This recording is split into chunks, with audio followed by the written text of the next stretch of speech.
Hello, welcome back to Ask a Monk. Next question comes from BD951, who asks, can you speak on the Tipitaka? I heard the oral tradition wasn't written down for many years, even then not in language of the Buddha. If this is the case, why argue over such things as did the Buddha say rites or rituals, or prayers and practices? Thanks.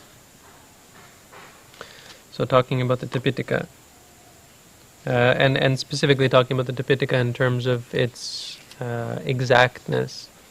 First of all, the Tipitaka is supposed to have been written down in something very close to what the Buddha actually spoke. This is the language that it was memorized in, and it may have been standardized a little bit, even in those early times, where there may be spellings or forms that were standardized in terms of the spelling and the harmonization of the actual words. But the language itself is very similar to Indian languages that you find today, to a certain extent, and quite similar to Sanskrit actually, but much more of a spoken language. It's the language or Prakrit that they call Pali, or we call Pali. It's also called Magadha. Among Buddhists, we'll call it Magadha, the Magadhan language, because that was the area where the Buddha lived, and we believe it to be the language that he spoke. It may not have been exactly as I said. The second thing is about an oral tradition, and there's something great about an oral tradition that is really misunderstood. We think that an oral tradition is somehow inferior to the written word, and that's not really the case. The mind is an incredible computer, and if used properly, is much more reliable than a book. And this is far true. This is even more true when you're talking about groups of people memorizing texts. And now I've done some memorizing of texts, and it's true that sometimes I get it wrong, but I misremember something. But here we're talking about a language that was native to these people. This was the language that they spoke. So what they were memorizing, maybe not exactly as I said, but what they were memorizing was something that was very easily memorable to them. So whereas I might skip a word or get a verb form wrong, I might conjugate a verb wrong or in the wrong form, they would never do that. And skipping a word would not be as likely either, because it wouldn't make sense, and it wouldn't fit with the standard mode of expression. And when you're talking about groups of people, which we are, I mean, the number of Buddhist monks when the Buddha passed away was, I don't know, there were thousands upon thousands, I don't know, thousands of them anyway. And they would memorize these texts in large groups of people, and it's incredible to me even how just as one person how much I can remember. I can memorize a sutta. I can memorize pieces of this text piece by piece by piece until I eventually get the sutta. When I go back, I've missed some things, and I go back over it and over it, and eventually it sticks in memory. There are suttas that I haven't memorized for a long time. There was a story of a monk who 20 years he didn't look at the Majjhima Nikaya, which is 152 talks the Buddha gave, and 20 years later he could still recite it after not looking at it for 20 years, not thinking about it. He went off to practice meditation, and as a result of the meditation practice, they say he was able to memorize it without any trouble. So there's something there. I mean, obviously it's possible and seems quite likely that there were errors that crept into the Buddha's teaching. But I don't think the oral tradition was really to blame. There's an example in the Christian tradition.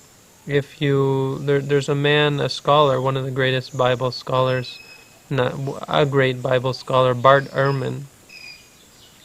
who explains that actually we don't know what Jesus actually said because we don't have the original texts. We don't know if those texts are what Jesus actually said or not, but we don't have those texts. He said what we have are mistakes upon mistakes upon mistake, or errors, or changes upon changes upon changes. There's more changes there's more discrepancies between the different texts than there are words in the Bible. And he attributes this partially to scribal errors. Scribes are generally not meditating. They're not engaged in the practice of the Buddhist or of the teaching.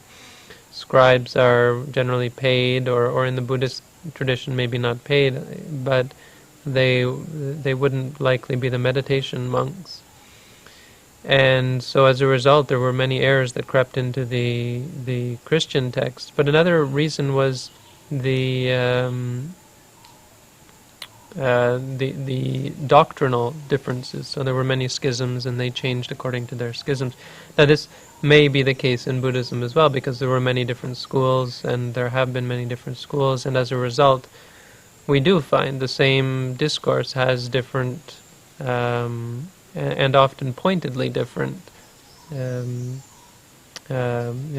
information, where this school it follows after their idea, and that school it follows after their idea, and so on.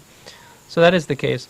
I think the point, though, whether there may be errors and changes and so on in the Tipitaka or not, and whether it actually is what the Buddha said or not, is that we have a Buddhist corpus. We have this Tipitaka, which is a very internally consistent group of texts. And should we take it literally, as every piece of it is the Buddha's teaching?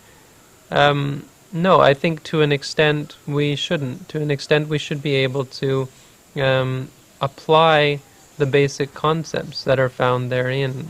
And because what we have is obviously based on the teachings of the Buddha, whether or not, it'd be nice if it was all exactly what the Buddha said. And I tend to, for myself, I say, unless you can prove to me or find some conclusive evidence that it's not, then I'd rather think that it is what the Buddha taught. And there are many people out there who try to, put the texts into times and say, this group of texts was later because it's in a different, meter is different, the poetry is of a different type, and so on. And they have all these theories that seem to me, I don't know. Whatever, they have their theories, I have my theories, or lack thereof. But the point is that clearly, if you read through the text, clearly there is wisdom here. Clearly there is something that has something to do with Buddhism, which means with enlightenment. Buddha means one who knows, with knowledge, with wisdom. There is Buddhism in these texts. There is wisdom and enlightenment in these texts.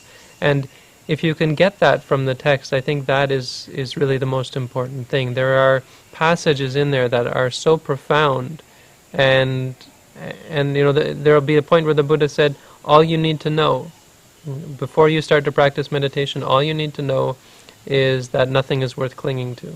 Basically, that's something that you find in the text. If a person learns that nothing, no Dhamma, no reality, no thing is worth clinging to, then this is enough for them to get started. This is enough as far as book learning goes. It's enough as far as a basic or a precursor to the practice of the Buddha's teaching. So this is how we should look at the Tipitaka.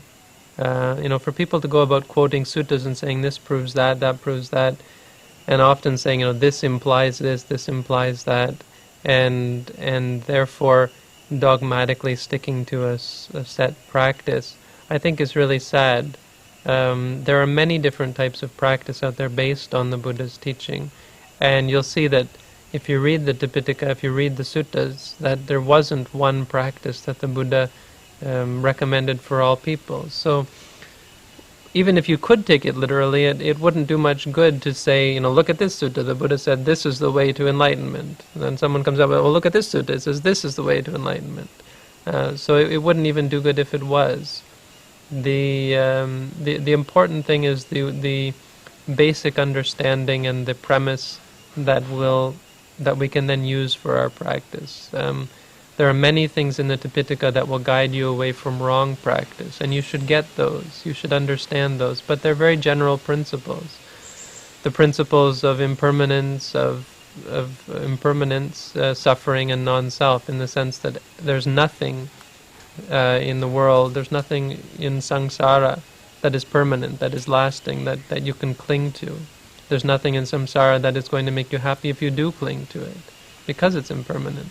And there's nothing in samsara, in the whole of existence, that you can say is me, is mine, that it is under my control, that you can control, that you can change, to say, okay, it's impermanent, I'm going to make it permanent, or there's no stability to be found.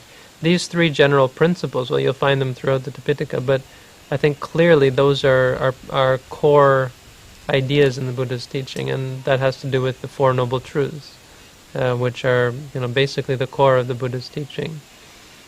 But you shouldn't take this as some kind of doctrine where, yes, the Buddha teaching taught the Four Noble Truths, and then you think about them and you understand them intellectually, and you know how they fit into all this text, and how this group of teaching fits in, and so on.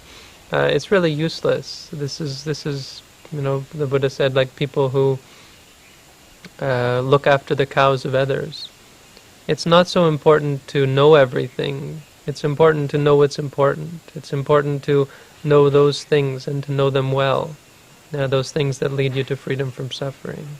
And intellectually, simply to understand the types of things that are going to help and improve your practice. What are the wrong ways of practice, the wrong courses of action?